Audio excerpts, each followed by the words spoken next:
ഉമ്മ നാളെ മറ്റന്നാളും സ്കൂളിലല്ലോ, നമുക്ക് ഇങ്ങോട്ടും ബിരുന്നു ആയാലോ? ബിരുന്നോന്ന് മിണ്ടാണ്ട് പോയിക്കോളി രണ്ടാളൂ. ഇവിടെ ഒരു വയസ്സായ തള്ളുണ്ട്, അത് ഇവിടെ ഉള്ളിടത്തോളം കാലം ആരും എങ്ങോട്ടും പോണ്ട. എല്ലാരും ഇവിടെ തന്നെ അങ്ങോട്ട് കുഴിച്ചിട. എന്നാ പിടിച്ചോ, പോയിക്കോ, കന്നപ്പുറം പോയിക്കോ.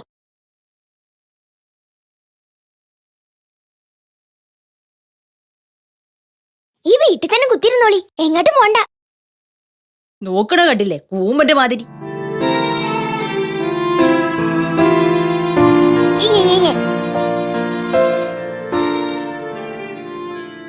നിങ്ങളൊന്ന് അകത്തുപോയി കിടക്കണുണ്ടോ? എനിക്ക് വാതിലടച്ച് കുറ്റിയിടണോ? എനിക്ക് 100 കൂട്ടം പണികളുണ്ട് ഇവിടെ.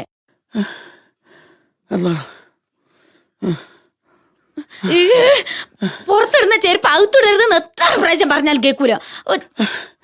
മറന്നു പോണതാ മോളെ. അതിനല്ലേ 100 വട്ടം പറഞ്ഞു തരുന്നത്. തുടച്ച് വൃത്തിയാക്കണ സ്ഥലം അത്. ഈ വീട്ടില് വേലക്കാരികളില്ല. നടക്ക അങ്ങോട്ട്.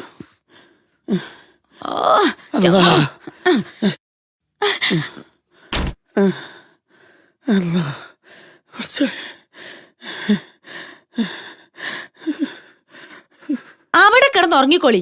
ഇനി ചൂടുവെള്ളം കട്ടൻ ചായ ഇന്നങ്ങനെ വിളിക്കാൻ നിൽക്കണ്ട. എനിക്ക് കുറെ അലക്കാനുണ്ട്. അല്ലെങ്കിൽ എന്തെങ്കിലും ആവശ്യം ഉണ്ടെങ്കിൽ മങ്കമ്മനെ നീട്ടിയായിട്ട് വിളിച്ചാ മതി. എനിക്കിവിടെ അല്ലെങ്കിലും പ്രത്യേകിച്ച് സ്ഥാനമൊന്നും ഇല്ലല്ലോ. നിങ്ങൾക്ക് എല്ലാ കാര്യത്തിനും വിശ്വാസം മങ്കമ്മയാണല്ലോ. ഇനി എല്ലാ കാര്യത്തിനും ഉള്ള എന്നെ മതി.